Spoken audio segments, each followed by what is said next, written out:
Yo yo yo yo yo yo yo yo, c'est moi, c'est toujours moi. On va faire une petite vidéo face caméra, on va faire des choses plutôt basiquement, on va pas chercher compliqué. Aujourd'hui nous avons des choses à parler, nous avons des choses à dire, à communiquer entre vous et moi.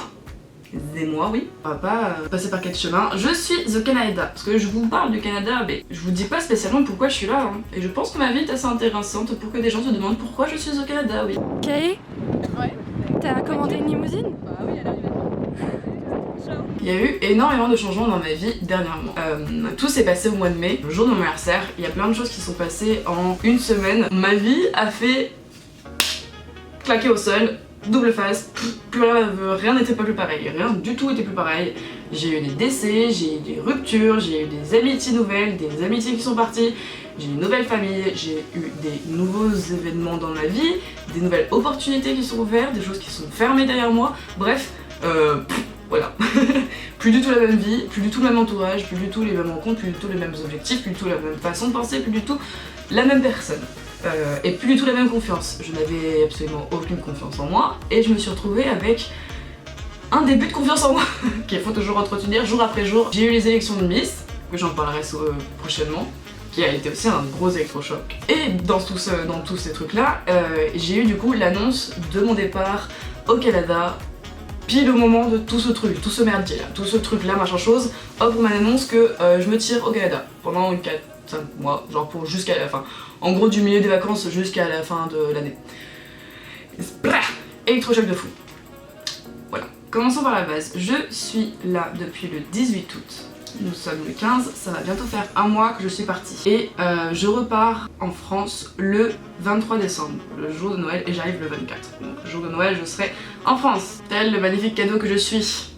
Je suis arrivée le 18 avec ma mère et ma soeur qui m'ont accompagnée. Ma mère elle est pendant une semaine pour venir avec moi pour m'aider à tout ce qui était papier etc et à trouver pour qu'elle soit rassurée de là où elle me laisse. Petite maman d'amour. J'ai un bac plus 3 en jeux vidéo, donc je suis en tant que game artiste à l'école Ariès à Lyon. Et en fait l'école Ariès à Lyon est affiliée à l'école NAD, universitaire de 4 mois qui remplace mon stage de fin d'année en France. Mais j'ai du coup un semestre, parce que ici ça se passe par semaine dans cette école, avec les boulots à rendre aussi, et c'est ma note qui comptera pour mon diplôme en fait, tout simplement quand je rentrerai en France. Du coup l'école québécoise est très différente de l'école française et c'est toi qui choisis ton emploi du temps, tu choisis les cours que tu vas avoir en fonction des crédits qu'on te donne. On va te donner un certain nombre de crédits. Donc en gros moi j'ai dû prendre 4 cours de base, 3 cours minimum et après tu peux choisir les cours que tu veux en fonction de la place qu'il y a. Et mon emploi du temps c'est alors lundi j'ai cours à 15h30 de éthique de production d'un niveau de jeu. Donc là c'est tout ce qui est un peu philosophique, c'est vraiment des cours en amphi où on parle un peu de la mentalité, de l'éthique de production dans une entreprise, des différentes personnalités des gens, comment fonctionner avec les gens, etc. Enfin bref, toute la partie bien psychologique du monde du jeu vidéo. Après à 18h30 j'ai direction artistique, j'ai un cours de DA. Et ça je l'avais pas en France, ça c'est trop bien. En gros on parle de tout ce qui est direction artistique de plein de jeux différents, on parle des nôtres, on décrit comment... Enfin un peu ce que je fais en fait dans les vidéos, l'art dans le jeu vidéo que j'ai fait sur Overwatch ou D3, c'est un peu ça que je fais en cours, donc c'est trop marrant d'avoir d'ailleurs des cours où j'apprends et je dois dire à l'oral ce que je fais en vidéo en fait. Du coup ça m'amuse et au moins ça m'entraîne aussi et c'est toujours un plus pour les vidéos. Après j'ai cours le mardi toute la journée, j'ai cours de 9h à midi sur la scénographie d'un niveau de jeu. On parle de comment induire le joueur à aller à tel endroit avec avec des couleurs, avec des lumières, avec des trucs, comment le montrer au joueur, qu'est-ce qu'il faut faire pour que ce soit naturel sans avoir tout le temps un truc qui te dit appuie sur le bouton quoi. Enfin bref c'est tout ce qui est scénographie donc voilà, scène quoi. Je sais pas comment expliquer mieux que ça. De toute façon si t'as des questions genre sûrement que je ferai une vidéo un peu plus détaillée sur les études de jeux vidéo. Après j'ai cours mardi après-midi, j'ai projet avec les derniers semestres pour créer un jeu vidéo en fait. On est une team de 25 personnes environ et on a un semestre pour créer ce jeu vidéo. Après jeudi c'est le jour où tu fais tous tes devoirs parce qu'il y en a beaucoup plus que ce que j'avais en France. C'est complètement différent ça. Et après j'ai cours le vendredi matin de 9h à midi et encore une fois c'est les réunions. Après c'est 2 jours de sprint on va dire. C'est les réunions de où on t'en est, qu'est-ce que tu fais, etc. Qui va faire quoi plus tard, blablabla, réunion de tout le monde. Alors la différence entre mon école de jeux vidéo française et l'école de jeux vidéo québécoise que j'ai pu voir en moins d'un mois du coup. Déjà une très grosse différence de cours. En France, moi j'étais en cours de 9h à 16h tous les jours, il n'y avait pas d'exception, toujours les mêmes horaires tout le temps. Après, tous les jours, l'emploi du temps changeait, toutes les semaines ça changeait, je découvrais semaine par semaine mes nouveaux emplois du temps. Ici c'est toujours la même chose, par semestre. Ici ça se passe par semestre, moi ça se passe par année. Et du coup nous on n'a pas de crédit à finaliser en France. Ça c'est le gros changement. Les projets, moi je les faisais en France en cours de 9h à 16h. On allait en cours et on faisait nos projets tous ensemble. Quand on créait un jeu vidéo, on était tous dans la même pièce et on parlait tous ensemble tous les jours et on faisait ça, on travaillait. Du coup on voyait qui faisait quoi et si les gens travaillaient bien sur le projet. Ici tous les projets et tout c'est à la maison, on se débrouille, on est tout seul naturel avec notre écran ou autre. On peut aller aussi à l'école parce que chose très bien, l'école est ouverte 24h sur 24, 7 jours sur 7. Tu peux y aller quand tu veux, travailler sur tes ordinateurs et te mettre avec tout le monde et tout tranquille. Alors qu'en France, en tout cas mon école non. Mais je ne pense pas que ça soit répandu et que toutes les écoles fassent ça. Donc c'est personnellement un point que j'apprécie énormément. Si je parle du nez, c'est que je suis complètement malade. Là, la clim ici par contre, t'es bon dehors, mais la clim à l'intérieur, elle te rend malade direct. Du coup voilà, mon école de jeux vidéo, ce que je fais. Et les petites différences que j'ai pu remarquer. Chose marrante du coup c'est que je suis en semestre 3, des semestres 4 ou 5 et des semestres 6. Donc en fait je suis dans des classes différentes à chaque fois, avec des niveaux différents à chaque fois, du coup c'est marrant de t'incruster dans différentes classes qui se connaissent depuis quelques temps maintenant. Alors pour parler un peu de papier, je pourrais pas trop vous parler de visa parce que moi vu que c'est un échange qui dure moins de 6 mois, et vu que c'est un échange universitaire, j'ai pas besoin de visa, et chose très bien. Si ça vous intéresse, je pourrais faire une vidéo avec les autres filles, parce que je vous en parlerai aussi. Je suis entourée de plein de meufs, plein de filles ici. Elles ont fait des visas du coup pour faire leurs échanges universitaires. On a d'autres qui sont comme moi, qui viennent pour 4 mois, d'autres qui sont là pour 8 mois, d'autres qui sont là pour 3 ans. Donc si vous avez des questions sur ça, j'irai leur demander et je reviendrai faire un numéro 2 parce qu'il y a plein de choses à dire. Mais j'ai d'autres papiers à faire. Alors déjà, il y a l'AVE à faire. C'est un truc à remplir sur internet. Qui a posé quelques questions et je crois que tu payes 7 ou 8 dollars ou euros, je sais plus. Mais ça va se coller tout seul à ton passeport. Après du coup il y a la RAMQ à faire, assurance maladie. Moi je fais partie de la SMERA à Lyon. La SMERA a un pack monde qui fait tout ce qui est assurance, logement, etc. Donc ça c'est une chose très bien. Sur le site de votre assurance, ils ont toujours une partie voyage qui vous donne un papier à remplir. C'est un papier à avoir, à faire signer par tous les bords et une fois au Canada, tu dois prendre rendez-vous avec la RAMQ qui se trouve à côté de mon école.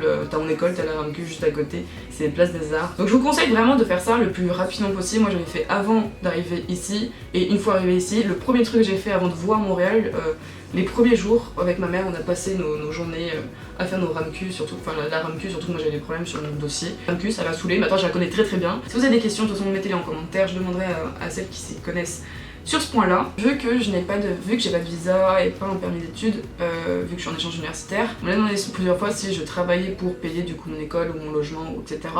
Je ne peux pas travailler, j'aurais bien aimé parce que je vois qu'il y a des opportunités de partout. De toute façon, je me rends compte que j'aurais vraiment pas eu le temps avec tout le boulot que j'ai, plus toutes les choses à côté, j'aurais pas eu le temps. Moral, mon deuxième point, c'est mon moral. Je crois que vous l'avez vu, j'ai été très peu présente pendant cet été, voire pas du tout. Pas de live. Un ou deux, si, enfin j'ai fait 1, 2, 3 lives et je crois que j'ai pas sorti de vidéo. Enfin j'ai passé tout mon été avec mes amis. J'ai fait que m'amuser et j'ai vraiment vécu ma meilleure vie. Genre c'était vraiment le meilleur été de toute ma vie. J'ai fait que bouger, je me suis jamais arrêtée. J'ai fait plein de nuits blanches où je travaillais beaucoup la peinture. Enfin j'ai fait tout ce que j'ai voulu réellement faire avant de partir au Québec. J'étais très heureuse pendant toutes les vacances. Parce que j'avais aussi très hâte de venir au Québec. J'adore voyager parce que mon présent était cool. Mon futur était encore plus cool. En plus je suis arrivée avec ma mère et ma soeur, donc tout allait très bien. On a découvert ensemble, c'était un peu des moments stressants parce que j'avais pas trouvé de logement au début. J'avais pas de logement, ça par contre c'était chiant. J'ai failli repartir à Montréal, enfin j'ai failli repartir je crois 2-3 jours après être arrivée. On a fait ouais on va faire comment en fait, tu rentres en France ou pas? Parce que elles allaient repartir, mes parents, ma mère allait repartir 2-3 jours après avec ma soeur et j'avais pas de logement. Pas du tout, parce que ça c'était une galère, j'en parle après. Après, le moment où on a trouvé un logement, ça allait beaucoup mieux. Je me suis retrouvée quand même quelques jours seule parce que l'école n'avait pas repris. Il n'y avait pas encore de personnes dans mon logement, parce que je suis dans un logement étudiant, donc j'avais encore personne dans mon logement. Donc je me suis retrouvée seule au moment où ma mère et ma soeur est partie. Mais ça allait, c'était pas si dur que ça. En fait, le truc le plus chiant le plus relou, c'est que j'ai fait pas mal de cauchemars en fait. Pendant toute une semaine, j'ai fait des cauchemars tous les soirs. Mais comme disaient mes amis, c'est parce que tu changes d'environnement. Mais du coup, je fais toujours le même cauchemar, toujours avec les mêmes personnes. Tu fais des cauchemars sur des gens que tu peux plus entendre parler et ils sont là tous les soirs. Et ça, par contre, c'est lourd et ça empiète sur ton moral. Mais sinon, c'était plutôt cool parce que je savais que n'importe quel moment, je prenais un carnet de croquis, je sortais et je me baladais à Montréal. Et en fait, c'est vraiment ce sentiment d'être à l'autre bout du monde. Et là où tout se passe, où t'as vraiment l'impression que tout se passe réellement, bah c'est juste génial. Ma famille et mes amis, bah ils me manquent de ouf, hein, mais j'ai des photos de partout. J'ai clairement des photos de partout de eux. J'ai ma petite sœur en... Ah, elle le sait pas, mais j'ai ma petite sœur en fait. On la voit pas, mais en gros j'ai une photo trop mignonne de ma petite sœur et moi, tout le temps avec moi, donc... En vrai ça va, même si t'as le décalage horaire, ça va, parce que je réussis quand même à communiquer et être présente avec mes amis, malgré la différence. Pour ce qui est logement du coup,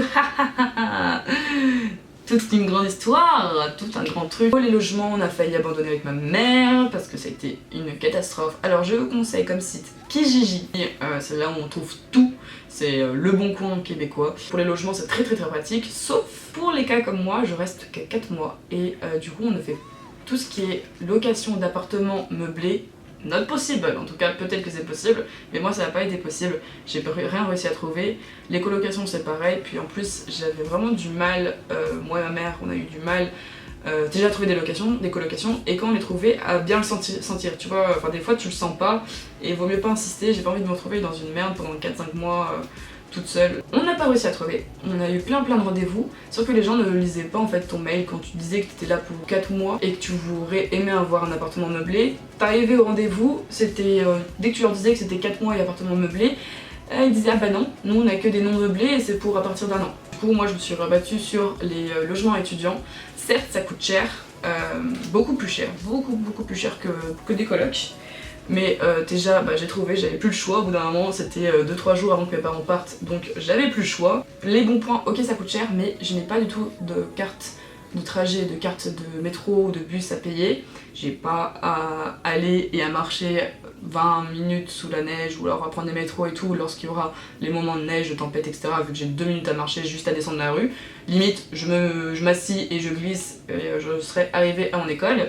J'ai pas de nourriture à acheter du coup, vu que la nourriture est comprise dans ce qu'on a payé. Et j'ai pas à aller faire les courses, faire à manger et à réfléchir à quoi manger pour manger sainement. Et en plus, je suis tout le temps entourée de gens ici. La résidence étudiante est très différente des résidences étudiantes françaises. Là vraiment, on a des... je vous montrerai, je ferai un tour, mais j'ai une salle de sport, j'ai une grande cuisine, j'ai des salles de jeux, des salles de cinéma, j'ai des billards, des ping-pong, des machins choses, enfin bref, c'est vraiment la fête ici. Et il y a plein d'activités préparées tout le temps, il y a des séances de yoga, il y a une grosse salle de muscu, il y avait plein de gens qui viennent d'un peu partout, donc c'est très cool sur ce point-là. Je suis jamais seule, il y a aucun moment, si je déprime, juste à descendre en bas et je travaille avec tout le monde, ou alors j'ai des potes un peu partout, donc je suis pas du tout seule ici, et c'est un très bon point que seule dans un appartement. Donc franchement, pas déçu. Encore plein de sujets à parler, mais je pense que je vais faire une vidéo numéro 2 parce que sinon ça va durer extrêmement longtemps. Donc voilà les informations de base, qu'est-ce qui se passe actuellement, et maintenant je pense que je vais vous montrer un peu des petits plans de ma vie à Montréal depuis maintenant une semaine, des gens qui m'entourent, et franchement c'est le gros kiff total. J'adore, je me suis rarement et jamais en fait sentie aussi bien. C'est que des surprises sur surprises, je ne pensais pas aimer autant la mentalité, je ne pensais pas me sentir aussi bien dans les rues à me balader. J'ai encore plein de choses à vous dire. Et voilà, si on m'avait dit ça il y a quelques mois, j'y aurais pas cru du tout. On voit ma fausse. Ma mèche bleue là, chelou. Je sais pas si on la voit bien, mais... c'est toute une histoire ça aussi. Je reviens rapidement, et on a réservé pour une activité qui sera le week-end qui vient là. Surprise, tu verras pour une prochaine vidéo, mais j'ai trop hâte. Et après on a regardé les élections de Miss pour Miss Pays de l'Ain. Je reparlerai aussi des Miss dans une prochaine vidéo, mais je suis trop fière d'elles. Et en même temps j'étais ultra stressée, alors que je participe pas et que je suis au Canada, que je suis ultra loin, mais j'étais sur les nerfs comme ça, je refresh mon Instagram toutes les 2 secondes pour avoir une nouvelle story de quelqu'un qui postait le truc de l'événement, et après j'ai regardé un live en direct, genre j'étais à fond, et ouais, j'étais trop contente. En même temps stressée et en même temps un peu déprimée parce que j'aurais vraiment aimé participer et aimé y être, aimer être présent et je me rends compte que bah c'est une ultra bonne chance et que c'est un milieu que j'adore et que ça me passionne. C'est vraiment un milieu qui me rend ultra heureuse. Du coup bah je donne à fond pour le Canada pour que vraiment je ne regrette pas et que ce soit pas une mauvaise décision d'avoir abandonné les Miss. Donc voilà, je vais profiter de ce Canada jusqu'au mois de décembre et on verra pour la suite. Voilà, ciao, bye, bisous. Let's go, let's go, let's go, let's go. J'ai oublié la caméra, yes. Comme que dirait oublier la caméra. Boum.